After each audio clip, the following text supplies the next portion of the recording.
আলাইহিস সালাতু ওয়াস সালাম, আম্মা জান হাওয়া আলাইহিস সালাতু ওয়াস সালাম, আম্মা জান হাওয়াকে বানাইলেন, আদমকে বানাইয়া জান্নাতের ভিতরে রাখলেন। যখন দেখলেন না আদমের ভালো লাগে না, আব্বার ভালো লাগে না, আব্বার সঙ্গে সঙ্গী বানাইয়া দিলেন আম্মারে। দুজন জান্নাতে বসবাস করলেন।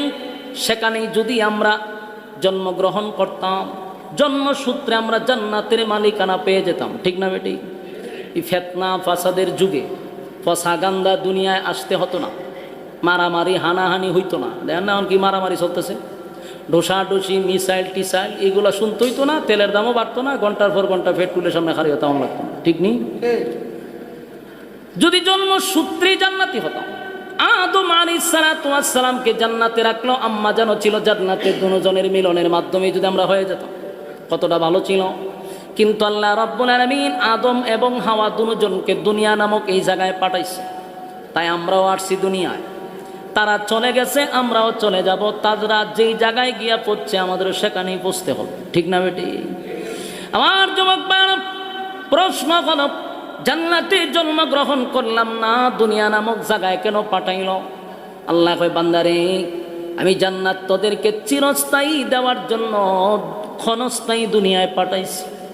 চিরস্থায়ী জান্নাত আমাদেরকে দেওয়ার জন্য আল্লাহ ক্ষণস্থায়ী দুনিয়ায় পাঠাইছে। এই ক্ষণস্থায়ী দুনিয়া এটা চিরস্থায়ী নয়। দুনিয়া কি চিরস্থায়ী? এটা ক্ষণস্থায়ী, বেশি দিন থাকবো না, আমরা সবাই বুঝি। যে আল্লাহ মানে না সেও জানে, যে ইবাদত বন্দেগী করে না সেও জানে যে বাস্তব। সবাই জানে দুনিয়া ক্ষণস্থায়ী, কিন্তু এই দুনিয়ায় কেন পাঠাইলেন? বলে চিরস্থায়ী জান্নাত দেওয়ার জন্য আল্লাহ ক্ষণস্থায়ী দুনিয়ায় পাঠাইছে। এই অল্প সময় যদি তুমি পরীক্ষায় পাশ করতে পারো, আমার আল্লাহ বলেন এর বিনিময়ে আমি চিরস্থায়ী জান্নাত তোমার নামে লিখে দিব। আমার যুবক ভাইরা, ইবাদত বন্দেগী হতে হবে নির্ভেজাল। এক তো হলো ঈমান টানতে হবে, দাবির বেলা নয়। আমিনু কামা আমানান নাস, ঈমান আনবো ওই মানুষদের মতো যারা অতীতে ঈমানের পরীক্ষায় ফার্স্ট ডিভিশনে পাস করছে। 2 নাম্বার হলো ইবাদত বন্দেগী করব, নেক আমল করব, নেক আমলের মধ্যে যেন কোনো ধরনের বেজাল না থাকে, নির্ভেজাল ইবাদত বন্দেগী করব। আল্লাহ কয় ইবাদত আর ঈমান আর নেক আমল লইয়া যদি কেউ কবরে আসে, ওয়াদা দিলাম আমি আমার বান্দাকে দয়া মায়া করে জান্নাতুল ফিরদাউসের মেহমান বানায়া দিব। আর জান্নাতীরা জান্নাতের ভিতরে যাওয়ার পরে আর কোনোদিন বাহির হবে না, আল্লাহ কোনোদিন তাদেরকে বাহির করবে না। জান্নাতীরা জান্নাতের ভিতরে যাওয়ার পরে খুশিতে আনন্দে তারা লাফাইতে থাকবে, কারণ অনেক নিয়ামত আল্লাহ দুনিয়াতে মানুষকে দেয় না, চাইলেও দেয় না। বলুন চাইলেও দেয় না, এমনকি নবীরা চাইলেও দিবে না। এর মধ্যে একটা নিয়ামত হলো মানুষ যদি দোয়া করে, আল্লাহ আমি কোনোদিন মরতে চাই না, বলুন তো এই দোয়া কবুল হইব? আপনি যদি চিন্তা করেন মক্কা মদিনার ইমাম রে বাড়া কইরা না দরজা লাগায় 1 মাস খালি দোয়া করুম আমারে যেন আল্লাহ মরণ না দেয়, কবুল হইব? কোনোদিন এই দোয়া কবুল হয় না। কিন্তু প্রতিটা মানুষ চায় যেন সে না মরে। এখানে একজন মানুষ নাই যে সে মরতে চায়, এমন লোক আছে? আমি তুই মরতাম চাই না, কেউ মরতে চায় না, পৃথিবীর কেউ মরতে চায় না, সবাই বাঁচতে চায়, বাঁচতে চায়। আল্লাহ কয় এই দোয়া কবুল হবে না, কারণ মরতে হবে, ঠিক না বেটি? এই আফসোস পড়া হবে না। 2 নাম্বার আরেকটা আফসোস মানুষের, এটা হলো মানুষ বৃদ্ধ হতে চায় না। কথা কই না দি?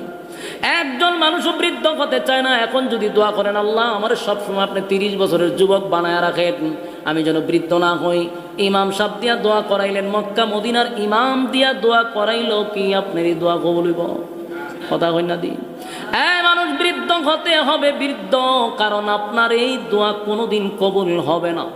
1 নাম্বার হলো মরণ লাগবে, 2 নাম্বার হলো বৃদ্ধ হওয়া লাগবে, 3 নাম্বার খাটো মানুষ যদি দোয়া করে, আল্লাহ আমারে 6 ইঞ্চি 6 ফুট বানায়া দেন, 4 ইঞ্চি মানুষ যদি 6 ফুট হইতো সালাম হইব।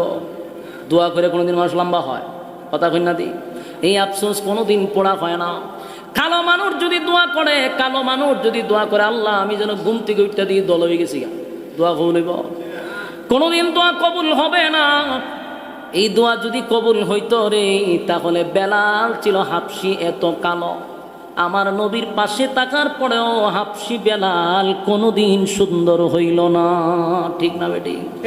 তার মানে কালো মানুষ সুন্দর হয় না গো, কালো মানুষ সুন্দর হয় না, খাটো মানুষ লম্বা হয় না।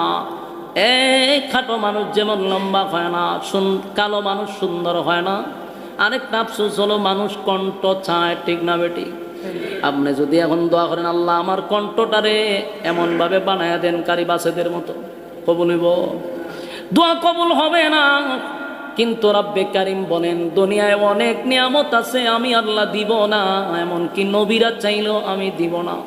কিন্তু জান্নাতের ভিতরে ঢোকার পরে একটা নিম্ন স্তরের লোককেও আমি সেই নিয়ামতগুলা এমনি দিয়া দিব। সুবহানাল্লাহ। এক নাম্বার সুসংবাদ হলো জান্নাতের ভিতরে কোনোদিন আর মরবেন না।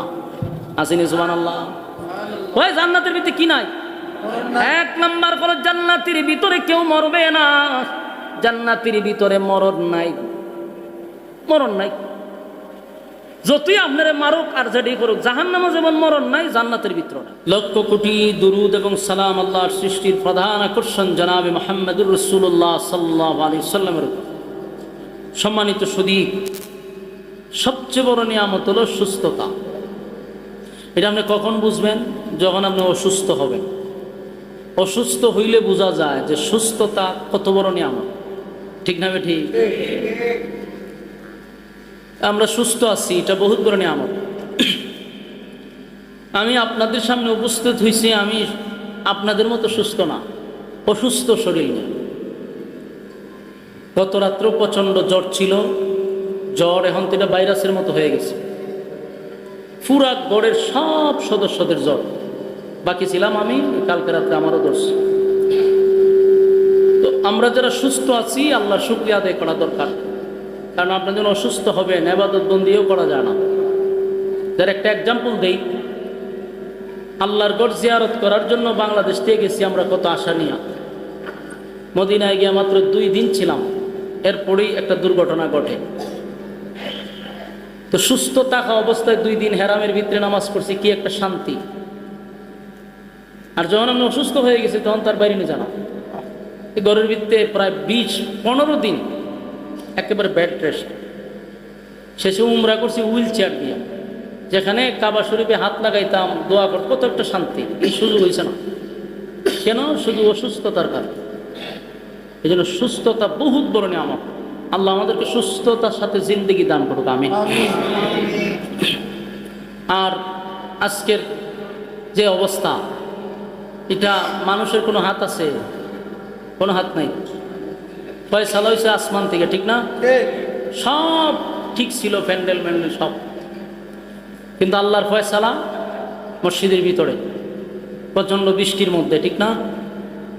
এটা একটা পরীক্ষা। গতকালকে ওই মিঠাবন ছিল প্রোগ্রাম, সেখানে গিয়া দেখি প্যান্ডেল মাটির সাথে হুতায় দিছে, একটা হমান করে নিছে।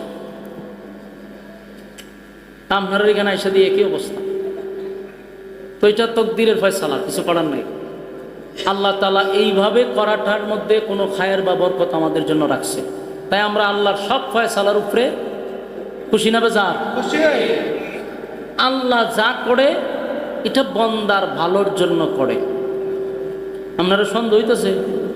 লক্ষণে হয়, বলুন আল্লাহ যা করে বন্দার ভালোর জন্য করে। আমার বুঝে আসুক বা না আসুক, আমার মেধায় ধরুক বা না ধরুক, কিন্তু আল্লাহর সিদ্ধান্ত এটাই চূড়ান্ত। মালিক যেভাবে চায় এইভাবেই মেনে নেওয়া। না আল্লাহর সিদ্ধান্তের উপরে আপনাদের কোনো কষ্ট আছে? কথা না, বলুন আল্লাহ যা করে ভালোর জন্য। এটা আমার বুঝে আসুক বা না আসুক। এক বাদশার উজির মানে পিএ সবসময় সাথে থাকতো। এর একটা গল্প মানে জবান ছিল, কিছু হইতো আল্লাহ যা করে ভালোর জন্য করে। এটা তার ডায়লগ ছিল, মানে এটা তার সবসময় বলতো। কোনো কিছু হইলে হইতো আল্লাহ যা করে ভালো লেগে করে। তো বাদশাহ তারে নিয়ে গেছে হরিণ শিকারে। তো হরিণ শিকার করে বাদশার শখ হয়েছে নিজে নিজে এটারে সিলাইব। তো সিলাইতে গিয়া বাদশাহ আঙ্গুলের মাথা কেটে লইছে। বাদশাহ কি কয়, আঙ্গুলের মাথা যখন কাটছে হুজুরে কয় সব বনাশ করে লেছি। তো মানে এই বাচ্চারা কয় আল্লাহ যা করে ভালো লেগে করে। আচ্ছা কোনছানি কথাটা কি তখন মজা লাগবো? কথা কই না দিয়ে আপনারা এটাতে এমনি সবসময় কয় ঠিক আছে। আমার ফাওড়া যখন ভাঙিয়ে গেছে না, মনে করেন আগুনে ফিরে গেছে, আমার দ্বারে কেউ খারিয়া যদি হইতো আল্লাহ যা করে ভালো লেগে করে, এই কথাটা কিন্তু আমার কাছে ভালো লাগতো না তখন, যদিও পারতাম না, কিন্তু মন চাইতো যে যদি আধা ঘন্টা বাইরে থাকতাম, ঠিক না বে ঠিক, তখন ভালো লাগতো না। এই উজিরে কইতেছে আল্লাহ যা করছে ভালো লেগে করছে, এই কথাটা বাদশার মেজাজ গরম হয়ে গেছে। বাদশার কিছু কইছে না, বলছে ঠিক আছে অসুবিধা নাই, চলেন আজকে আর এই হরিণ আর ধরবো না, আরেকটা শিকার করবো। হাত কাটা লইয়া বেচারা সামনে গেছে, গিয়া দেখে একটা কুফ, ওই যে আগে যে পানি তুলে খাইতো এরকম কুফ, কুফের কাছে গিয়া দেন তো এটার ভিতরে কিতা। উজিরে যখন চাইছে বাদশা ডেক্কা দিয়ে এটার ভিতরে ফেলা দিছে, ফালাইয়া বাদশাহ অনুভর থেকে কয় উজির সাপ আল্লাহ যা করে ভালার লেগে করে। এই উজির কুফের নিচে থাইকা বাদশারে কয় কথা ঠিক, আল্লাহ যা করে ভালো লেগে পড়ে। বাদশা কয় এখন বালা কাম হইছে, তুই থাক। বাদশাহ উজিরে ফালাইয়া রোয়ানা দিছে, বেচারা চলে যাবে। রাস্তার মধ্যে কিছু জঙ্গলি মানুষে বাদশারে ঘেরাও করছে। ঘেরাও কিরা কয় রে আমরা অনেক দিন পর এরকম একটা মুডা তাজা সুন্দর একটা লোক পাইছি, আজকে আমরা এটা বলি দিব। এটা প্রত্যেক বছর একটা মানুষে কি করতো বলি দিত। বাদশারে ভাই এরা দৈরা লইয়া যায়। বাদশাহ বুঝাইতেছে দেখ এই রাজত্বের বাদশাহ আমি, তারা ভুল সিদ্ধান্ত নিতেছে, বলে বাদশা টাসা পরে লো আগে তোরা বলি দিয়া লই। বাদশারে বাইন্দা টাইন্দা লইয়া গেছে, নিয়া দেহে এরা সর্দার বসা, আজকে এদের বছরে একবার একটা মানুষ বলি দিতে হয়। বাদশারে শোয়াইছে, শুয়াইয়া বাসা তো শিক্ষা শুরু করছে, কয় তোরা যা চাস তা দিন, আমার আল্লাহ রাস্তায় চাইটা দিন। এরা কি আর বাসার কথা শুনবো? এরা বহু কষ্টে একটা লোক পাইছে, তাও সুন্দর মোড়া তাজা। বলি দিবার আগে সর্দারে কইলে রে বলি তো দিবি, এটার ভাত থেকে মাথা পর্যন্ত আগে একটু চেক করে কোনো টুডা মুডা আসেনি, যদি কোনো টুডা মুডা থাকে তাহলে আর দেওয়ান দিত না। তো এরা ভাত থেকে মাথা পর্যন্ত চেক করে দেখে এটার খাইন আঙ্গুলের মাথা নাই। তখন গিয়া কইল যে সর্দার সাহেব সব ঠিকঠাক আছে, কিন্তু খাইন আঙ্গুলের কি নাই, মাথা নাই। সব বনা সেটার দিত না, বিদায় কর। বাদশারে দিছে চাইরা। এখন বাদশাহ এই খাইন আঙ্গুলের মাথা কাটনে বাচ্চিনি কথা কই না দি। এখন যায় আর হয় আল্লাহ যা করে ভালার লাগিয়া করে রে, আল্লাহ যা করে ভালো লাগে। এই জফা তার এখন শুরু হয়েছে। দৌড়তে দৌড়তে গেছে কোথায়, ওই কুফের কাছে, উজিরের কাছে গিয়া করে আল্লাহ যা করে ভালো লাগিয়া করে। উজিরের টাইম না তুলে আর হয় আল্লাহ যা করে ভালো লাগিয়া করে। উজিরের জিগায় বাদশাহ এটা তো ডায়লগ আমার, এই ডায়লগ তো আমার মুখ দিয়ে বেরো, আমার মুখ দিয়ে বাড়িত না। হয় পরে কম আল্লাহ যা করে ভালোর জন্য করে। দুইজনে গেছে কোন রকম, আমি শুধু এটা বুঝাই পারলে গল্পটা কইতেছি, আর কোরআন হাদিসের কোনো কথা না। আচ্ছা কোন তো এই ডায়লগ কার ছিল? উজিরের। এখন এই ডায়লগ কার? বাদশাহ। উজিরের জিগায় বাদশাহ এই ডায়লগ তো আমার। কই তোমারে এই গর্তে ফালানোর পরে আমার জঙ্গলিরা দূরে নিচে জবাই করতো, খাইন আঙ্গুলের মাথা কাটার কারণে আমারে দিছে সাইডা। তখন আল্লাহ যা করছে ভালোর জন্য করছে, কারণ খাইন আঙ্গুলের মাথা যদি না কাটতো তো শাস্তি। তখন বাদশাহ জিগায় যে আমার খাইন আঙ্গুলের মাথা কাটছে, আল্লাহ যা করছে ভালোর জন্য করছে, বাচ্চা গেছি গা। তোমারে যে আমি কুফে ফালানোর পরে তুমি আল্লাহ যা করে ভালোর জন্য করছে, এটার হাকিকত কি? বলে আমি একটু চিন্তা করে দেখেন, আপনি যদি আমার কুফে না ফালাইতেন আপনার লোক তেমনি গেলাম হইলে, জঙ্গলিরা দুনো ঝোলে দূরে নিল হইলে, আপনার না আঙ্গুলের মাথা নাই আপনারা ছেড়ে দিল হইলে, আমার তো শরীর বালা, তা আমারও ধরে তো উল্টা জব হইলে। এই জন্য আমার যে কুফে ফালাইছেন এটা আল্লাহ যা করছে ভালোর জন্য করছে। তো আল্লাহ যা করে বন্দার ভালোর জন্য করে। অনেক সময় আমাদের মাথায় এটা ধরে না, আমাদের মাথায় ধরে না। এই জন্য আমিও আমার যখন মদিনা যাওয়ার পরে দুর্ঘটনা ঘটছে, আমি চিন্তা করছি যে কোনো একটা কারণ আছে, এটাও আল্লাহ যা করছে ভালোর জন্যই করছে। কোনো জিনিস আমাদের মাথায় ধরুক বা না ধরুক, আল্লাহর সিদ্ধান্তর উপরে আমাদের কি থাকতে হবে? অটল থাকতে হবে। আল্লাহ বুঝার তৌফিক দান করুক, আমিন। সম্মানিত সুধী, দীর্ঘ একটা মাস আমরা আল্লাহর বড় এক হুকুম পালন করছি। এই সিয়াম সাধনার পরে আপনারা যে উদ্যোগ নিচ্ছেন, প্রায় 47তম, মানে 47 বছর ধইরা এই মাহফিলটা যুব সমাজরা করে যাচ্ছে। সাধারণ কথা না, আমার জন্মের বহু আগ থেকে এই মাহফিল আপনারা করতেছেন। যুবকরাও ক্লান্ত পরিশ্রম করছে, এটার মধ্যে আল্লাহ খায়ের বা বরকত রাখছে, এতে কোনো সন্দেহ নাই। যদি আপনাদের মন ভেঙে গেছে, কষ্ট পাইছেন, হয়তো বা এর আগামী বছর আল্লাহ তাআলা আরো কোনো সফলতা দান করবে। মনে কোনো কষ্ট আসেনি?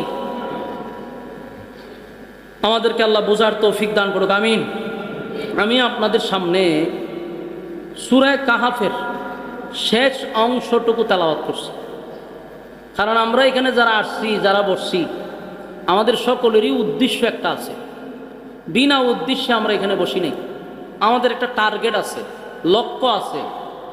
এই উদ্দেশ্যটা হলো যে আমাদের দুনিয়াতে আমরা কিছু পাই আর না পাই, পরকালে চিরস্থায়ী সুখ শান্তি চাই। ঠিক না বে ঠিক? আমরা সকলে জান্নাতে যাইতে চাই না জাহান্নামে? জান্নাতে। একটা মানুষ আসেনি যে কয় আমি জাহান্নামে যাবো, কথা কই না দিই। কিছু বন্ড আছে, এরা কয় আমরা চাই না জাহান্নাম, চাই না জান্নাত।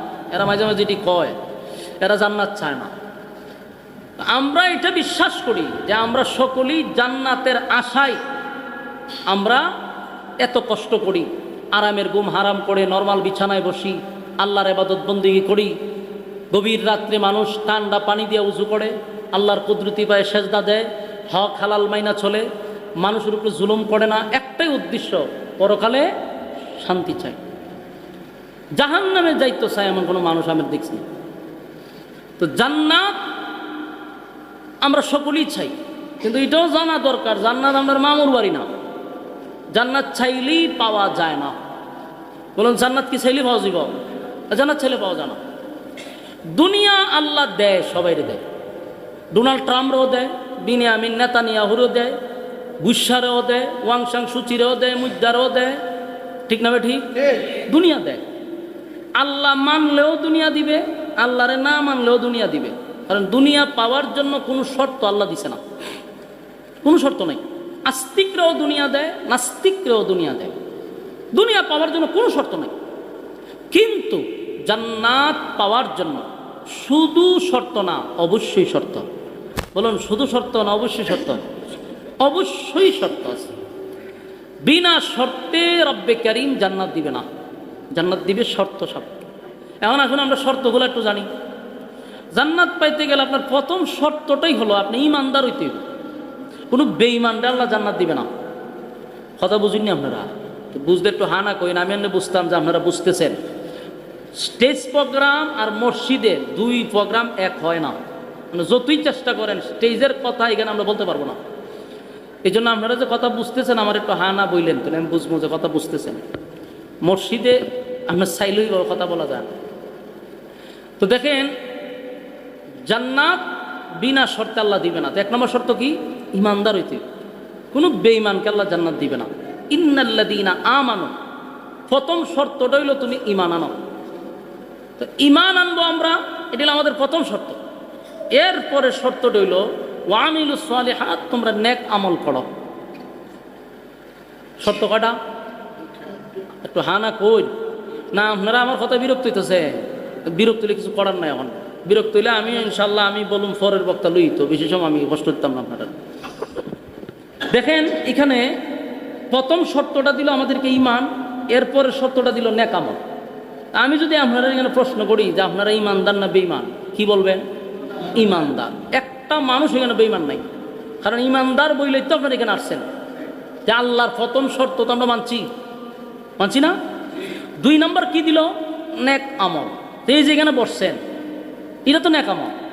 নামাজ পড়ছেন নেক আমল, মানুষকে সালাম দিচ্ছেন নেক আমল, মানুষকে সাহায্য করছেন নেক আমল, মানুষের সঙ্গে সুন্দর আচরণ করছেন নেক আমল, যা করতেছেন সব তো নেক আমল। তাহলে আল্লাহর দুই শর্তই আমরা মানছি। ঠিক না ঠিক? এক নম্বর আমরা ঈমান আনছি, দুই নম্বর নেক আমল করছি। এই যে ঈমান এবং নেক আমল, এটা আমরা দাবি যে আমরা ঈমানদার, আমাদের দাবি আমরা নেক আমল করি। বলুন আমাদের দাবি আমরা ঈমানদার, আমাদের দাবি আমরা নেক আমল করি। এখানে একটা মাঝখানে কথা বলছি, দাবি। মনোযোগ দিয়ে শুনলে কিছু বুঝে আসবে। দাবির কথাটা কেন বললাম? কারণ আপনি যেমন নিজের ঈমানদার দাবি করেন, আমিও নিজের ঈমানদার দাবি করি। আপনার বাড়ির সবচেয়ে বড় সুদখোর হেও নিজের ঈমানদার দাবি করে। আপনার এলাকার সবচেয়ে বড় বেনামাজি হেও নিজের ঈমানদার দাবি করে। আপনার এলাকার সন্ত্রাস, চাঁদাবাজ, টেন্ডারবাজ হেও নিজের ঈমানদার দাবি করে। সুদ ডাকার বদমাশ এরাও নিজের ঈমানদার মনে করে। আমি কি কথা বুঝাইতে পারছি? বিশ্বাস না হইলে আপনার এলাকার মধ্যে বেনামাজি আছে না, যারা মনে করেন ঈদের নামাজও পড়ে না, এরকম আসেনি? এরারে জিজ্ঞাসা করেন যে তুই তো আমাদের এলাকার মধ্যে সবচেয়ে বড় বেনামাজি, তো তোর ঈমান আসেনি? এই লোকটা আপনাকে স্বাভাবিকভাবে উত্তর দিবে না, বুকে তিনটা থাপা দিয়ে বলবো আমার ঈমান আছে। ঠিক না ঠিক? কবে নামাজ না পড়লে কি দিছে? আমার ঈমান আছে।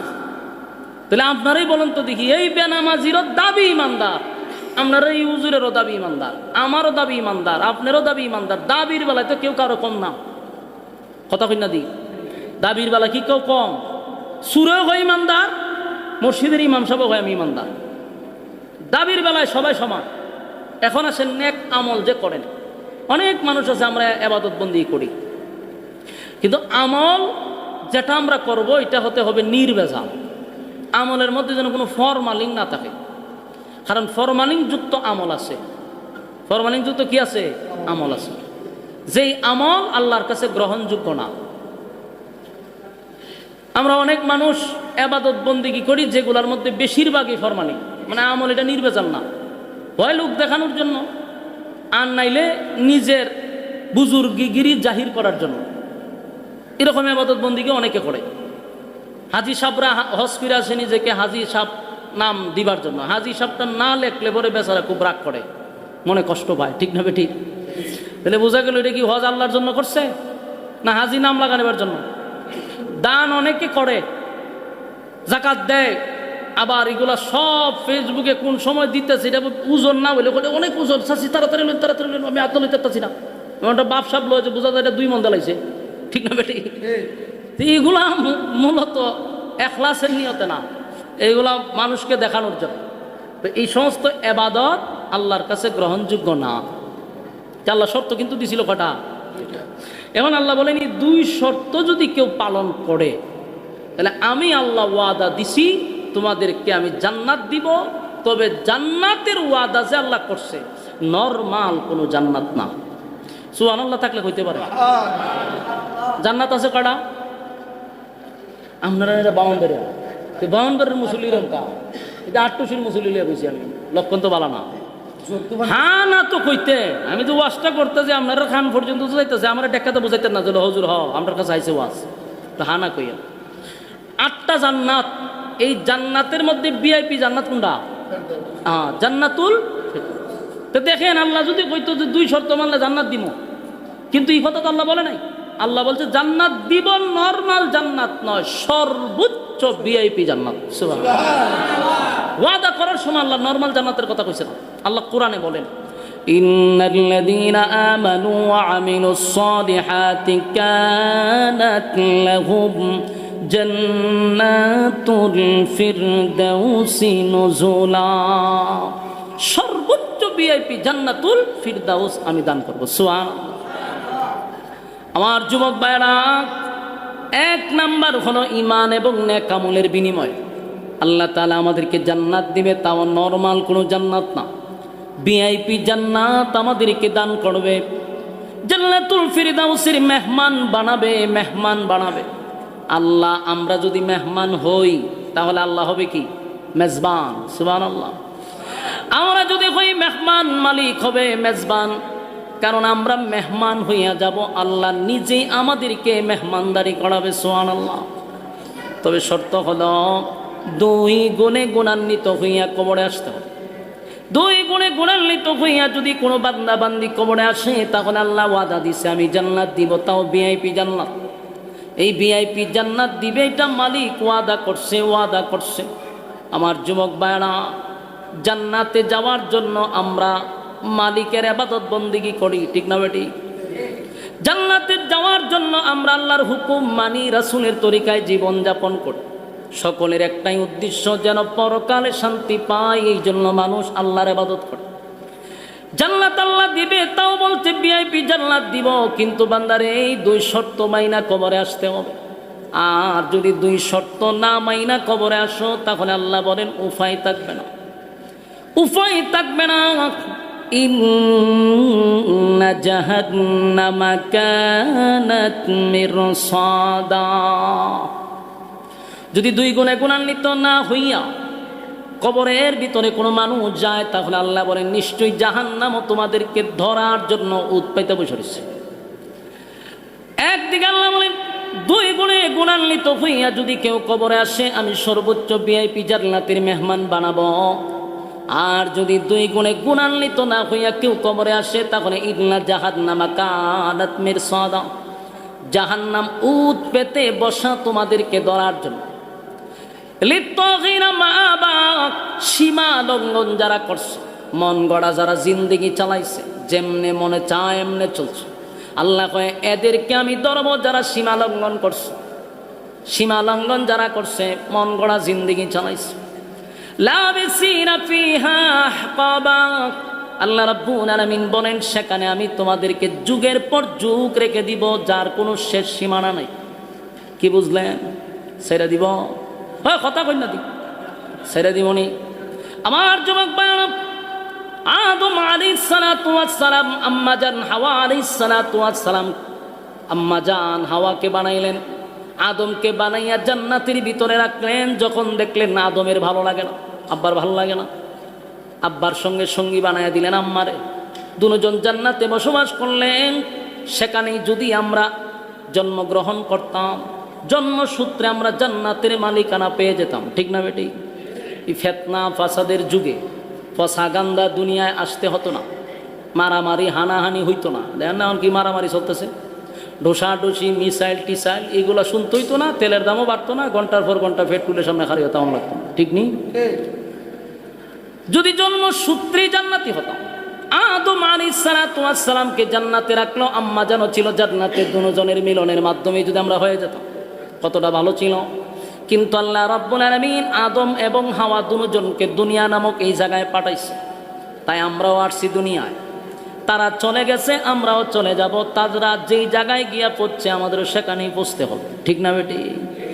আমার যুবক ভাইরা, প্রশ্ন হলো জান্নাতে জন্মগ্রহণ করলাম না, দুনিয়া নামক জায়গায় কেন পাঠাইল? আল্লাহ কয় বান্দারে, আমি জান্নাত তোদেরকে চিরস্থায়ী দেওয়ার জন্য ক্ষণস্থায়ী দুনিয়ায় পাঠাইছি।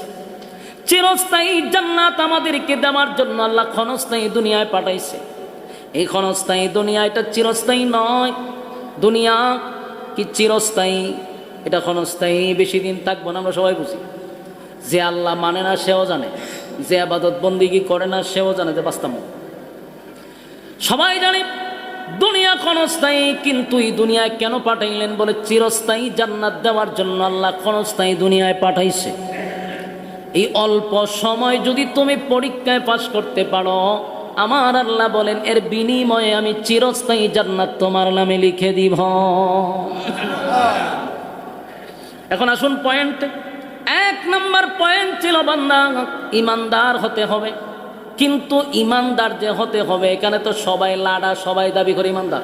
সুরেও কয় ইমানদার, বদমাইশেও কয় ইমানদার, টেন্ডার বাজেও কয় ইমানদার, চাঁদা বাজেও কয় ইমানদার, বেনামাজি কয় ইমানদার, জানা কুরেও কয় ইমানদার, মসজিদের ইমাম সাহেব কয় ইমানদার। সবাই তো দাবির বেলা ইমানদার ইমানদার ইমানদার। বলুন এই দাবি লইয়া কি মালিকের জান্নাত পাওয়া সম্ভব? কথা কইল আপনারা সামনে ওয়াজ করো আর গুরুস্থানও বইয়া জিয়ারত করো, দুনোটার মধ্যে কোনো পার্থক্য নাই। মুর্দা যেমন কথা কয় না, আপনারা মুক্তিও বাইর করতে পারি না কিছু। কথা বুঝিনি? বলুন ব্যবধান আসেনি। সুরবাটপারেরও দাবি ইমানদার, মসজিদের ইমাম সাহেবেরও দাবি ইমানদার। দাবির বেলায় যদি ইমানদার দাবি করে করে কবরে যান, বলুন তো দিকে এই দাবি দিয়া কি জান্নাত পাওয়া সম্ভব? আরো জোরে আল্লাহ বলেন না, দাবির বেলায় ইমানদার হইলে চলবে না, ইমান হতে হবে আমিনু কামা আমানান নাস। আল্লাহ বলেন আমিনু কামা আমানান নাস, ইমান আনো ইমান আনো ওই মানুষদের মতো যারা ইমানের পরীক্ষায় ফার্স্ট ডিভিশনে পাস করছে। আসেনি সুবহানাল্লাহ? ইমান আনো ওই মানুষদের মতো যারা ইমানের পরীক্ষায় ফার্স্ট ডিভিশনে পাস করছে। এখন আমরা যেইভাবে ইমানদার দাবি করি, এই ইমান লইয়া যদি খবরে যান, তাহলে এই ইমান দিয়া জান্নাত পাওয়ার আশা নাই, কোনোভাবেই সম্ভব। আর ইমান কার মতো আনবেন, কিভাবে আনবেন, আল্লাহ সব বইলা দিছে, ঠিক না? ঠিক। সম্মানিত শুধু দাবির বেলায় ইমানদার, এটা আমরা প্রায় মানুষ নিজের ইমানদার দাবি করি। কিন্তু আল্লাহ কয় ইমান আনো ওই মানুষদের মতো। ওই মানুষ কারা? সাহাবায়ে কেরাম, যারা ইমানের পরীক্ষা দিছে এবং পরীক্ষায় ফার্স্ট ডিভিশনে ফাঁস করছে। আল্লাহ দুনিয়ায় থাকতেই তাদেরকে জান্নাতের ঘোষণা দিয়ে দিছে। সুবহানাল্লাহ। দুনিয়ার থাকতেই বলছে তুমি জান্নাতে। আমরা যেন দাবির বেলায় ইমানদার না হই। দাবির বেলা ইমান একবার আয় একবার যায়। হ্যাঁ,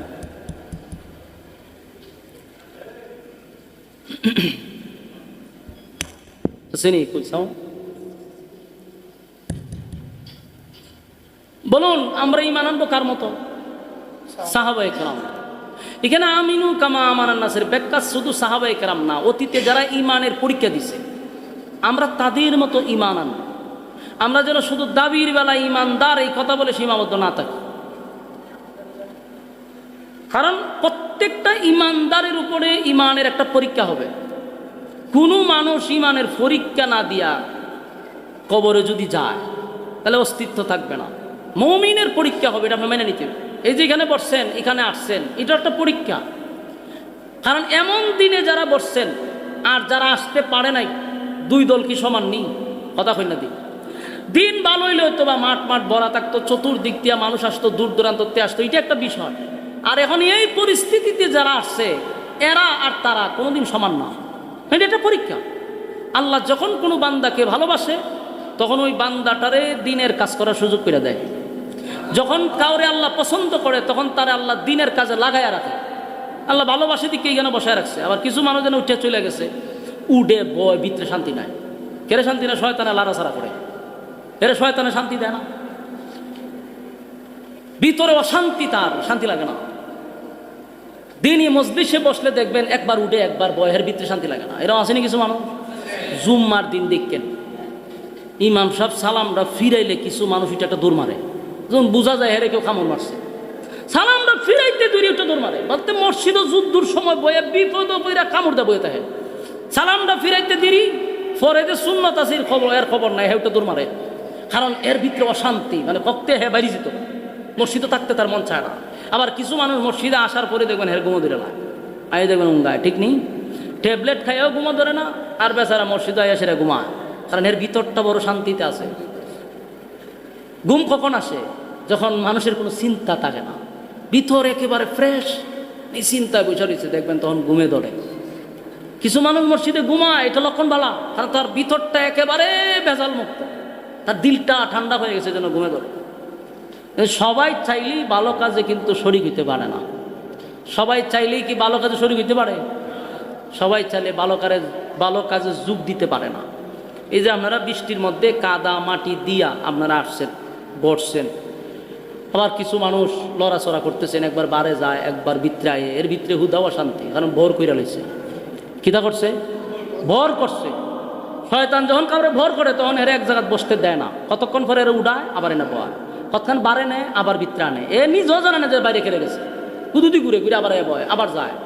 বুঝতে হবে তার ভিতরে শয়তানে লাড়াছাড়া করতেছে, ওই দেন না উঠতে যাই দেন, উঠছে, আবার বাইরে যাব, আবার আইব, কোনো কাম কাজ নাই, কিন্তু বুঝতেইব ভর করে লেছে।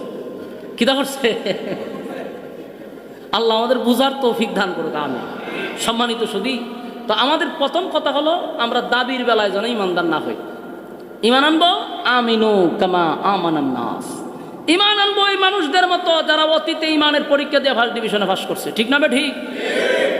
আমার যুবক ভাইরা, আল্লাহ রাব্বুল আলামিন বলেন, বান্দা বান্দি, আমি তোমাদেরকে ওয়াদা দিছি, আমার ওয়াদা রক্ষা করব।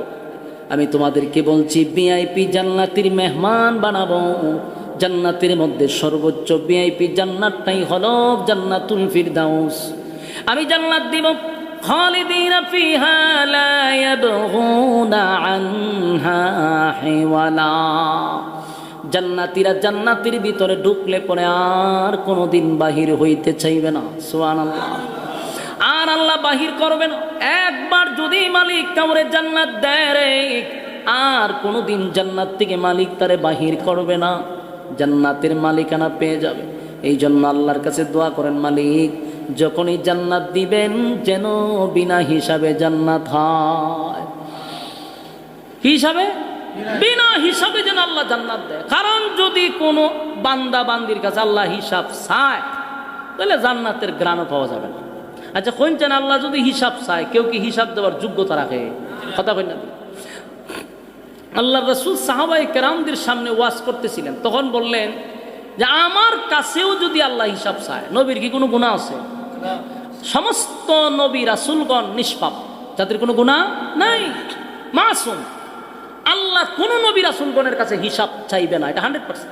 কিন্তু নবী সাহাবায়ে কেরামদেরকে বুঝাইতে গিয়ে বলছেন, আমি নবীর কাছেও যদি আল্লাহ হিসাব চাইতো, আমি নবী হিসাব দেওয়ার যোগ্যতা রাখি না। তো কোন চান আমরার অবস্থা কি হইব? এই জন্য সবসময় দোয়ার মধ্যে বলে, আল্লাহ বিনা হিসাবে জান্নাত দিন। সুবহানাল্লাহ, বিনা হিসাবে জান্নাত দিন। এক ব্যক্তি ইবাদত বন্দেগী করছে প্রায় 500 বছর। কত বছর? 500 বছর ইবাদত করছে দ্বীপের মধ্যে বৈশা। চতুর্দিকে সাগর, পানি আর পানি, মাঝখানে একটা দ্বীপ, এখানে বই উনি ইবাদত বন্দেগী করছে। তো জান্নাত থেকে তারে 2টা ফল দেওয়া হইতো, ডালিম ফল, সেটা খাইতো। আর সাগরের পানি হইল লবণাক্ত, আল্লাহ তারে মিষ্টি পানির ব্যবস্থা করে দিছে। তুই মিষ্টি পানি খায় আর আল্লাহর ইবাদত বন্দেগী সে করে। তো কত বছর করলো? 500 বছর। একটা গুনাহও তার আমল নামার মধ্যে নাই। সুবহানাল্লাহ। আল্লাহ রাসূল সাহাবায়ে কেরামদের কাছে বলতেছে যে এই লোকটা 500 বছর ইবাদত করছে, একটা গুনাহও তার নাই। তো হাসরের মাঠে এই লোকটা যখন দ্বীপে ইবাদত বন্দেগী করতো, তখন সে আল্লাহর কাছে একটা দোয়া করছে যে আল্লাহ, আমারে যখন আপনি মৃত্যু দিবেন, আমার সেজদারত অবস্থায় মৃত্যু দিয়েন। সে তো ইবাদত বন্দেগী করে 500 বছর, একটা গুনাহ নাই, তার দোয়া এমনি কবুল। আল্লাহ তার দোয়া কবুল করছে। তো রাসূল বলেন, সে কিয়ামতের মাঠে সেজদারত অবস্থায় উঠবে, উঠে দাঁড়াবে। আল্লাহ ফেরেশতাদেরকে বলবে, আমার এই বান্দা 500 বছর ইবাদত করছে, একটা গুনাহ নাই, সে নিষ্পাপ। আমার এই বান্দাটারে আমার দয়া মায়া দিয়া সুজা জান্নাতে ঢুকাইয়া দাও। সুবহানাল্লাহ। কিন্তু এই লোকটা ছিল মূলত বনি ইসরাইলের। বলুন কোন জায়গা? এই লোক পিছন দিকে তাকায় কয়, আল্লাহ আমার দয়া মায়া করে জান্নাতে যাইতাম, আপনি আমার দয়া মায়া করে কেন জান্নাত দিবে? আমি না ইবাদত বন্দেগী করছি 500 বছর, বন্দেগী গেল কো? আপনার দয়া মায়ায় যদি আমার জান্নাত পাইতে হয়, তাহলে আমার 500 বছরের ইবাদত গুলা গেল কোথা? বলুন তো, যাতে কোন কোন গোত্রের? বনি ইসরাইল। এটা মাথা রাখেন, 13 জাতি। সুজা দিছে জান্নাত, হে আল্লাহর সাথে কাউন্টার দেয়। আল্লাহ কয়, ফেরেশতারা আমার বন্দারে আমার দয়া মায়া দিয়া জান্নাতে নিয়ে যাও। কিন্তু হে জাতি হইলে গিয়া বনি ইসরাইল। কয়, আল্লাহ আমার দয়া মায়া যদি জান্নাতে আপনার যাইতে হয়, তাহলে আমার ইবাদত গেল কো? আল্লাহ তখন বলবে, তোমার সুজা জান্নাত দিছিলাম বিনা হিসাবে, ভালো লাগছে না। তো তোমার 500 বছরের ইবাদত চাইছো, তো 500 বছরের ইবাদত যেহেতু চাইছো, লাইনও দাঁড়াও, লাইনও দাঁড়াও। 500 বছরের হিসাবও তুমি দিবা, দিয়ে না জান্নাতে যাইতা। 50,000 বছর দাঁড়ায় থাকো, এখানে থেকে হিসাব দিবা। 500 বছরে কতটা ডালিম খাইছো, 500 বছরে কি পরিমাণ পানি খাইছো, 500 বছর যে তোমার জীবিত রাখছি, সুস্থ রাখছি, এটার একটা একটা হিসাব দিতে তো। হিসাব দেওয়ার পরে না জান্নাত। কথা ঠিক না বেটি? তো কোন চান আগে দিছেন তারে কি বিনা হিসাবে সুজা, কিন্তু যাতে বনি ইসরাইল এক হয় আমি সুজা না, আমার ইবাদত দিয়া যাব। তো এই কথাটা কেন বললাম? যতই ইবাদত বন্দেগী করেন, আল্লাহর দয়া মায়া যদি না থাকে, জান্নাতে যাওয়া সম্ভব না। এখন আপনারা ব্রাহ্মণবাড়িয়ার মানুষ যদি হন বলে জোর তেলার ইবাদত বন্দেগী করতাম নাকি? তা জান্নাতে যাইতে গেলে আল্লাহর দয়া মায়াই লাগে, তাহলে ইবাদত করে লাভ কি? ঠিক না? সরকারি চাকরি করতে কি লাগে? শিক্ষাগত যোগ্যতা লাগে। সরকার যদি কয় আপনার এই গ্রামের নাম কিতা? আহরন্দ, এই ব্রাহ্মণবাড়িয়ার লোকরে এই আহরন্দ গ্রামের মানুষকে যদি তারেক জিয়া কয় আমি এই গ্রামের মানুষকে শুধু সরকারি চাকরি দিব, ঘোষণা দিছে, শোনার পরে আপনারা ডাকা একজন ওই গ্রামে নাই, সব গেছে গা যমুনার সামনে দাঁড়াই দিছে। তো এখন আপনারা নাম লিখে লিখে ভিতরে ঢুকাইছে। তো জিগাইতেছে, ভাই আপনি কোথাতে আছেন? বলে যে গ্রামের কথা কইছি, গ্রাম থেকে আইছি। তো আচ্ছা ঠিক আছে, আপনার শিক্ষাগত যোগ্যতা কোন, আপনার সব ঠিকানা টাকানা সব কিছু দেন, কোন কোন ইউনিভার্সিটিতে পড়ছেন। এ হয় আমি চালাই ঠেলা গাড়ি, আমার শিক্ষাগত যোগ্যতা পাবো করতে, না মৃত্যু বেড়া লাগতে পারি। তো তখন জিগায় ম্যানেজারে, তো তোরে কেটা কইছে আইতি? সরকারি কইছে। সরকারি কি কইছে? বলছে সরকারি চাকরি দিব। বলি কথা কইছি নি? বলে হ। তো সরকারে বলছে সরকারি চাকরি দিব, এই কারণে তোরা সব চলে আসছ। বলে হ, আমরা কেউ বাদ রাখছি না, আমার বাতিজা টাতিজা যা আছে সব লই আইছি।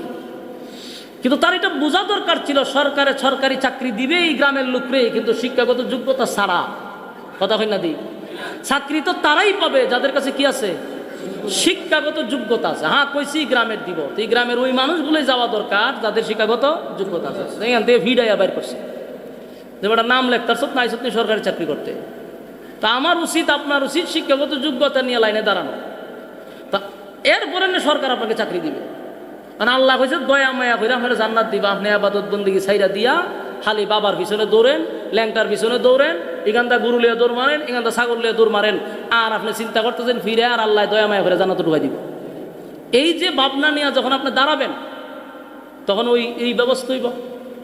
কারণ দয়া মায়া করে জান্নাত আল্লাহ তাদেরকেই দিবে যাদের ভিতরে আবাদত বন্দেগী আছে। কথা কই না দি? বলুন আল্লাহর দয়া মায়া কারা পাবে? যারা আবাদত বন্দেগী করছে, ঈমান এবং নেক আমল লইয়া কবরে গেছে, তাদেরকে আল্লাহ দয়া মায়া করে জান্নাত দিবে। সুবহানাল্লাহ। আমার যুবক ভাইরা, আবাদত বন্দেগী হতে হবে নির্ভেজাল। এক তো হলো ঈমান টানতে হবে, দাবির বেলা নয়। আমিনু কামা আমানান নাস, ঈমান আনবো ওই মানুষদের মতো যারা অতীতে ঈমানের পরীক্ষায় ফার্স্ট ডিভিশনে পাস করছে। 2 নাম্বার হলো ইবাদত বন্দেগী করব, নেক আমল করব, নেক আমলের মধ্যে যেন কোনো ধরনের বেজাল না থাকে, নির্ভেজাল ইবাদত বন্দেগী করব। আল্লাহ কয় ইবাদত আর ঈমান আর নেক আমল লইয়া যদি কেউ কবরে আসে, ওয়াদা দিলাম আমি আমার বান্দাকে দয়া মায়া করে জান্নাতুল ফিরদাউসের মেহমান বানায়া দিব। আর জান্নাতীরা জান্নাতের ভিতরে যাওয়ার পরে আর কোনোদিন বাহির হবে না, আল্লাহ কোনোদিন তাদেরকে বাহির করবে না। জান্নাতীরা জান্নাতের ভিতরে যাওয়ার পরে খুশিতে আনন্দে তারা লাফাইতে থাকবে, কারণ অনেক নিয়ামত আল্লাহ দুনিয়াতে মানুষকে দেয় না, চাইলেও দেয় না। বলুন চাইলেও দেয় না, এমনকি নবীরা চাইলেও দিবে না। এর মধ্যে একটা নিয়ামত হলো মানুষ যদি দোয়া করে, আল্লাহ আমি কোনোদিন মরতে চাই না, বলুন তো এই দোয়া কবুল হইব? আপনি যদি চিন্তা করেন মক্কা মদিনার ইমাম রে বাড়া কইরা না দরজা লাগায় 1 মাস খালি দোয়া করুম আমারে যেন আল্লাহ মরণ না দেয়, কবুল হইব? কোনোদিন এই দোয়া কবুল হয় না। কিন্তু প্রতিটা মানুষ চায় যেন সে না মরে। এখানে একজন মানুষ নাই যে সে মরতে চায়, এমন লোক আছে? আমি তুই মরতাম চাই না, কেউ মরতে চায় না, পৃথিবীর কেউ মরতে চায় না, সবাই বাঁচতে চায়, বাঁচতে চায়। আল্লাহ কয় এই দোয়া কবুল হবে না, কারণ মরতে হবে। ঠিক না বেটি? এই আফসোস পড়া হবে না। 2 নাম্বার আরেকটা আফসোস মানুষের, এটা হলো মানুষ বৃদ্ধ হতে চায় না। কথা কই না দি? একজন মানুষও বৃদ্ধ হতে চায় না। এখন যদি দোয়া করেন, আল্লাহ আমার সবসময় আপনি 30 বছরের যুবক বানায় রাখেন, আমি যেন বৃদ্ধ না হই। ইমাম সাহেব দিয়া দোয়া করাইলেন, মক্কা মদিনার ইমাম দিয়া দোয়া করাইলো, কি আপনার এই দোয়া কবুল হইব? কথা কই না দি? মানুষ বৃদ্ধ হতে হবে, বৃদ্ধ, কারণ আপনার এই দোয়া কোনোদিন কবুল হবে না। 1 নাম্বার হলো মরণ লাগবে, 2 নাম্বার হলো বৃদ্ধ হওয়া লাগবে, 3 নাম্বার খাটো মানুষ যদি দোয়া করে, আল্লাহ আমারে 6 ইঞ্চি 6 ফুট বানায়া দেন। 4 ইঞ্চি মানুষ যদি 6 ফুট হইতো সালাম হইব। দোয়া করে কোনোদিন মানুষ লম্বা হয়? কথা কই না দি? এই আফসোস কোনোদিন পোড়া হয় না। কালো মানুষ যদি দোয়া করে, কালো মানুষ যদি দোয়া করে, আল্লাহ আমি যেন ঘুম থেকে উঠতে দিয়ে দল হয়ে গেছি, দোয়া কবুল হইব? কোনোদিন দোয়া কবুল হবে না। এই দোয়া যদি কবুল হইতো রে, তাহলে বেলাল ছিল হাবশি এত কালো, আমার নবীর পাশে থাকার পরেও হাবশি বেলাল কোনোদিন সুন্দর হইল না। ঠিক না বেটি? তার মানে কালো মানুষ সুন্দর হয় না গো, কালো মানুষ সুন্দর হয় না, খাটো মানুষ লম্বা হয় না। এই খাটো মানুষ যেমন লম্বা হয় না, কালো মানুষ সুন্দর হয় না। আরেকটা আফসোস হলো মানুষ কণ্ঠ চায়। ঠিক না বেটি? আপনি যদি এখন দোয়া করেন, আল্লাহ আমার কণ্ঠটারে এমনভাবে বানায়া দেন কারি বাসেদের মতো, কবুল হইব? দোয়া কবুল হবে না।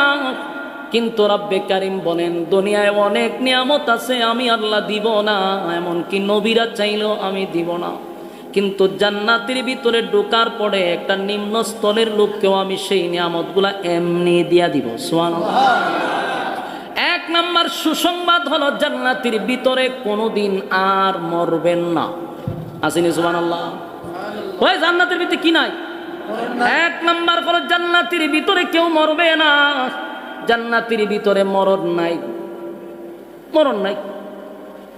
যতই আপনারা মারুক আর যেটাই করুক, জাহান্নামে যেমন মরণ নাই, জান্নাতের ভিতরে নাই। সুবহানাল্লাহ। যদি মরণ না থাকতো তাহলে আপনার বাউন বেড়ে যেভাবে ঠেড়া মেডা মারে, এ সবার আগে দিয়ে ঠেড়া লইবে লেখারে থাকলো। ঠিক না বেটি? হইতো যে আমার তো মরণ নাই, মানে কুবাইতো। তখন যেমন মাইক দাটে কেন না আপনারা সর্বনাশ সর্বনাশ, এইভাবে মাইক দিয়া ডাক্কাই না সব ঠেডায়ের বুকল হইতো, কারণ জানতো এর মরণ নাই, মানে কুবাইতো খালি, ঠিক না ঠিক? আল্লাহ এই জন্য আমি মরণ দিছি। কিন্তু জান্নাতের ভিতরে মরণ না থাকলেও মানুষ উশৃঙ্খল হবে না। কেন? আজিম চরিত্র থাকবে। সুবহানাল্লাহ। এই চরিত্র ছিল আমাদের নবীর চরিত্র। আমাদের দুনিয়াতে নবীর যে চরিত্রটা ছিল, এই চরিত্রটা জান্নাতের ভিতরে দিয়ে দিবে। তাহলে মরণ না থাকলেও মানুষের উপরে আপনি জুলুম করবেন না, কারণ চরিত্র তো আজিম চরিত্র। সুবহানাল্লাহ। জান্নাতের ভিতরে এক নাম্বার কোনো মরণ নাই, আবার জাহান্নামে যারা যাবে তাদেরও মরণ নাই। এত শাস্তি ভোগ করার পরেও মানুষটা মরার জন্য তখন চিৎকার দিবে, আল্লাহ আমাদেরকে মরণ দেন, আমাদেরকে মৃত্যু দেন, মৃত্যু দেন, মৃত্যু দেন। মানুষ মৃত্যুর আশা করতে থাকবে। একটা সময় আল্লাহ মরণ নামক বস্তুটারে জবাই করে দিবে। যেদিন থেকে মরণ নামক বস্তুটারে জবাই করবে, সেদিন থেকে মানুষের আর মৃত্যুর যে একটা আশা ছিল সেটাও ভেঙে যাবে। আর কোনোদিন মানুষ জাহান্নামেও মরবে না, জান্নাতেও মরবে না, চিরস্থায়ী জান্নাতের ভিতরে থাকবেন, মরবেনও না, বৃদ্ধ হবেন না। বৃদ্ধ হবেন। এখন আপনাকে যদি রাজত্ব দেওয়া হয়, কিন্তু আস্তে আস্তে আপনার শরীর দুর্বল হয়ে যায়, চোখের জ্যোতি কমে যায়, চুলগুলি কালো ছিল সাদা হয়ে যায়, চামড়া ঢিল হয়ে যায়, একা একা মানুষ হাঁটতে পারে না, শরীর দুর্বল। জান্নাতের ভিতরে যদি কারো বয়স 32 হয়, কোনোদিন বয়সটা 33 হবে না। চিৎকার দিয়া কোন সুবহানাল্লাহ। বয়স বাড়বে না, বাড়বেও না, কমবেও না, কারণ জান্নাতের শুরু আছে কিন্তু শেষ নাই। আল্লাহ রাব্বুল আলামিন বলে এখানেই শেষ না, মানুষ খাটো থাকবে না। এখন তো যদি কেউ খাটো থাকে, কেউ লম্বা থাকে, তাহলে খাটো মানুষ লম্বা মানুষে দেখলে তার আফসোস লাগে। মৃত্যু পর্যন্ত লোকটার আফসোস থাকে, হাই রে আমি তো খাটো, একটু লম্বা যদি হইতাম। আফসোস। কালো মানুষটা মনে মনে আফসোস করে, সুন্দর মানুষ দেখলেই আফসোস করে, হাই রে আমারে আল্লাহ কালো বানাইলো, লোকটা কত সুন্দর। মৃত্যু পর্যন্ত তার আফসোস থেকে যায়। জান্নাতের ভিতরে আল্লাহ বলেন এক একটা মানুষ সুন্দর হবে ইউসুফ নবীর মতো। সুবহানাল্লাহ। ইউসুফ নবীর মতো সুন্দর। জান্নাতের ভিতরে আমার মালিক এক একজনের বডি বানাবে কম পক্ষে 60 হাত লম্বা। আজিনি সুবহানাল্লাহ। 60 হাত লম্বা হবে অথবা 120 হাত লম্বা। আল্লাহ এক একজন মানুষকে বানাবে, কারোর থেকে কেউ 1 ইঞ্চিও লম্বা হবে না, খাটোও হবে না, সবাই সমান। সৌন্দর্য থাকবে ইউসুফ নবীর মতো, আর বডি হবে আদম নবীর মতো। আমার যুবক ভাইরা, কণ্ঠ আল্লাহ দিবে দাউদ নবীর মতো, যেই দাউদ নবী তেলাওয়াত করলে উড়ন্ত পাখি জমিনে বৈশা যাইত। জোরে কোন সুবহান। সমুদ্রের মাছগুলি লাফাইতে থাকত। দাউদ নবীর কণ্ঠ আল্লাহ প্রত্যেকটা মানুষের কণ্ঠে ফিট করে দিবে। চেহারা ইউসুফ নবীর মতো করে দিবে, সৌন্দর্য বাড়ায়া দিবে, বডিটাও লম্বা করে দিবে। আর চরিত্র থাকবে বিশ্ব নবীর মতো চরিত্র, আজিম চরিত্র। মারামারি নাই, হানাহানি নাই, ফিডাফিডি নাই, মাইক দাঁড়া হারাই তোরা জান্নাতের ভিতরে বলে গুরু ফি গুরু ভাই বলো, আত্মীয় স্বজন দাওয়াত দেয় না, গুরু খাওয়াই আর বললাম এদের মারো, ঠিক না? ঠিক, এটা ঠিক কইতেন না, কারণ ব্রাহ্মণবাড়িয়া জেলা ফিরে আছে। আপনার কথা কইতেছেন এটা এই সাইডে দিয়া, এই সাইডের মানুষ বালা, কিন্তু কত হইল চরিত্র খারাপ থাকার কারণে এই দুর্ঘটনাগুলি করতেছে, ঠিক না? ঠিক। জান্নাতের ভিতরে আমরা চরিত্র তো ভালো থাকবো, এই জন্য আপনি গ্রুপিং করতেন না। আপনার গ্রুপ লয়ে আপনি জান্নাতের সাথে মারামারি চলতো না, কারণ সবার চরিত্র বিশ্ব নবীর মতো। সুবহানাল্লাহ। আমাদের এই যে দুইটা মাত্র শর্তের বিনিময়ে আল্লাহ কিন্তু এতগুলা নিয়ামত আমাদেরকে দিবে। বলুন শর্ত কটা? একেবারে দুইটা শর্ত। একটা হলো ঈমান, নেক আমল। কিন্তু আমরা সকলেই মনে মনে জানি যে আমরা তো আসলেই ইমানদার, এই দাবি লিয়ে বইরিছি। আর আমরা মনে করি যে আমরা তো নেক আমল করতেছি, তাহলে তো আমরা জান্নাত পাবো। এখন আমরা খালি শুধু মরতাম আর জান্নাত পাই নিতাম, কারণ আমরা এখন ইমানদার, আমরা হইলাম নেক আমল করি। বিষয়টা কি এত সোজা? বিষয়টা এত সোজা না। ওই যে কইলাম ইমান আনতে হবে, আমিনু কামা আমানান নাস। আল্লাহ নিজেই বলছে ইমান যদি আনো তাহলে যারা পরীক্ষা দিছে ইমানের, এদের মতো ইমান আনো। ইমান আনো তাদের মতো যারা অতীতে পরীক্ষায় ফার্স্ট ডিভিশনে পাস করছে। আর নেক আমল করো যেই আমলে কোনো বেজাল নেই। অনাম নেই, সারাদিন তসবি পড়েন, মানুষ দেখলে সুবহানাল্লাহ সুবহানাল্লাহ পড়া শুরু করে দেন। এটার উদ্দেশ্য কি? তা না তসবি পড়ার নিয়ে দিলে না ভাঞ্জেবির ভিতরে ঢুকা, এটা তো একমাত্র আল্লাহর জন্য, এটা আমরা বাইরে করে সুবহানাল্লাহ এখানে না দিয়ে আবার আত্মিকা হয়ে যাবে সুবহানাল্লাহ, এটা উদ্দেশ্য কি তার পঞ্চায়েত আসলে কি আল্লাহর জন্য না লোক দেখানোর জন্য? আমার জীবনে এরকম বহু লোক দেখছি, মানুষ দেখলে তসবিহ বাইরে করে লাই, বাইরে করে হাইতে তা করে, এটার কারণটা কি? এটা একমাত্র মানুষ দেখানোর জন্য। আর এই আমলগুলো আল্লাহর কাছে গ্রহণযোগ্য না, এগুলো ভণ্ডামি ছাড়ার কিছু না। ইবাদত হবে লিওয়াজহিল্লাহ, একমাত্র আল্লাহর জন্য। আমরা ইবাদত বন্দী করবো শুধুমাত্র কেবলমাত্র আল্লাহর জন্য, লোক দেখানোর জন্য কোনো ইবাদত যেন আমাদের না হয়। ঠিক না ঠিক? আমার যুবক ভাইরা, এবার আসুন ঈমান আর নেক আমল লইয়া যদি কবরে যাই তাহলে আল্লাহ চিরস্থায়ী জান্নাত দিবে। আর কোনোভাবে যদি ঈমান আর নেক আমল লইয়া কবরে না যাই তাহলে আল্লাহ আরেক জায়গায় আল্লাহ স্পষ্ট বইলা দিছে, সূরা নামার ভিতরে আল্লাহ বলে দেন, ইন্না জাহান্নামা কানাত মিরসাদা, নিশ্চয় তোমাদের জন্য অপেক্ষায় আছে। আমাদের জন্য কি অপেক্ষায় আছে গো? আমাদের জন্য জাহান্নামের ভয়াবহ শাস্তি অপেক্ষায় আছে। জাহান্নামটাও আমাদেরকে ধরার জন্য উৎপাইতা বৈশা রয়েছে, উপায় থাকবে না, উপায় থাকবে না। যদি জাহান্নাম আমাদেরকে ধরার জন্য বসে থাকে, বলুন তো দেখি সেখান থেকে বাঁচার কোনো সিস্টেম আছে? দুনিয়ায় বিপদে পড়লে বড় ভাই আছে, ছোট ভাই আছে, অমুক নেতা আছে, তমুক নেতা আছে, ঠিক না ঠিক? যে কোনোভাবেই হোক আমরা কোনোভাবেই জামিন পাইতে পারি যদি উপরে হাত থাকে, ঠিক না ঠিক? দেন না, জুরা কোন 6 কোন 12 কোন হইয়া গেছে জেলখানায়, এখন তাদেরকে জামিন আস্তে আস্তে সবগুলারে জামিন দিয়ে দিতেছে, মার্কা মারা অপরাধীগুলারে জামিন দিয়ে দিতেছে। কেন? উপরে তাদের লিঙ্ক আছে, লগিং কইরা কইরা তারা আস্তে আস্তে এক একজন বাইরে যেতেছে। কেন? উপরের লোক আছে। জাহান্নামে ঢোকার পরে উপরের লোক থাকবে না, জাহান্নামের ফেরেশতা কি ঘুষ খাইব নি? কথা কই না দি? এজন্য আল্লাহ বলেন, ইন্না জাহান্নামা কানাত মিরসাদা, নিশ্চয়ই তোমাদের জন্য অপেক্ষায় আছে জাহান্নাম। সেখানে আমাদের বাঁচার কোনো সিস্টেম নেই, কেউ আমাদের উপরে লোক থাকবে না যে আমারে বাঁচাইব। যিনি একমাত্র সুপারিশ করার অধিকার রাখে তিনি হলেন আমাদের নবী মুহাম্মদুর রাসূলুল্লাহ সাল্লাল্লাহু আলাইহি ওয়াসাল্লাম। কিয়ামতের ময়দানে শুধুমাত্র কেবলমাত্র আমাদের নবী শুধু সুপারিশের অর্ডার পাবে, এছাড়া কোনো পীর বুজুর্গরা সেদিন দাঁড়ায় আল্লাহর সামনে কথা বলতে পারবে না। যদিও সুপারিশের স্তর আছে 5টা, কিন্তু আমি প্রথম স্তরের কথা বলতেছি। প্রথম স্তরে সমস্ত নবীরাই বলবে ইয়া রাব্বি নাফসি। প্রথম স্তরে কেউ কথা বলার সাহস নেই। আজকে আপনাদেরকে অনেকে ইমোশনাল করে, আমার কাছে মুড়ি দিলে তোরা 14 গোষ্ঠী জান্নাত তুলে যাবো, হ্যাঁ বলে। আমরা নবী ছাড়া অন্য নবীরা আল্লাহর সামনে কথা কইতে পারবেন, হিডা কো আগে।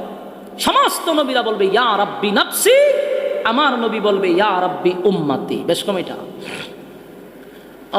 পরের স্তর যেগুলা, যেমন আপনার একটা এক্সাম্পল, আমি যদি জান্নাতে যাই তাহলে আমার বিবি যদি জাহান্নামে থাকে, তখন আমি তো জান্নাতে, আমার একটা পাওয়ার আছে না? ওই পাওয়ার খাটাই আমি আল্লাহর কাছে বলতে পারবো, আল্লাহ আমার বিবিটা জাহান্নামে, আপনি আমার জান্নাতও দিয়েছেন, তো আমার বিবিটার আপনি জান্নাতও দিয়া দেন। তা আমি জান্নাতে থাকার কারণে, আপনি জান্নাতে থাকার কারণে আপনার বিবিরে আল্লাহ জাহান্নাম থেকে জান্নাতে ঢুকাই দিবে। এটা হলো আপনার পাওয়ার, কারণ আপনি একটা ভিআইপি অবস্থানে আছেন, দরখাস্ত করলে আল্লাহ মঞ্জুর করবে। মানে আপনি জান্নাতও যাবেন না জাহান্নামে যাবেন, এটার কোনো নিশ্চয়তা নাই। আপনি আরেকজনের সুপারিশ করবেন কেমন? কথা হয় না? আমি ফির জান্নাতে যাবো কিনা এটার তো নিশ্চয়তা নাই। আমি মুরিদরে জান্নাত নিবে কোন সময়? আগে আমি নিশ্চিত হইতেই যে আমি জান্নাতি কিনা, তেমনি আমি সুপারিশ করতাম, ঠিক না বেটি? আর আল্লাহ কি কয়? ইয়াউমা ইয়াফিরুল মারউ মিন আখিহি ওয়া উম্মিহি ওয়া আবিহি ওয়া সাহিবাতিহি ওয়া বানি। কিয়ামতের মাঠে মা তার সন্তানের পরিচয় দিবে না, কিয়ামতের মাঠে বাবা তার সন্তানের পরিচয় দিবে না। তো মা আর বাবার চেয়ে কে আপন বেশি নেই অন্য কেউ? মা বাবাই তো আপনার পরিচয় দিবে। মা তার সন্তানটা দেখলে বলবে দুনিয়াতে আমার কোনো সন্তান ছিল না, বাবা সন্তানটা দেখলে বলবে আমার দুনিয়াতে কোনো সন্তান ছিল না। কেন? একটা নেকিনি দেওয়া লাগে, এই ভয়ে সন্তান স্বীকার করবে। তো মা বাবা যেখানে আপনি আমার পরিচয় দেন, এইখানে আপনি দিবনি ফিরে, এটা বুঝতে হবে। আগে যদি আমি জান্নাতে যাই তখন আমার পাওয়া, আমি জান্নাতে যাব কিনা এটা নিশ্চয়তা তো নাই, আমি আরেকজনে নিব কেমনে? এই জন্য আসুন, আমাদের 2টা শর্ত মাইনা যদি আমরা কবরে যাই, আল্লাহ ওয়াদা দিছে আমরা জান্নাত দিব।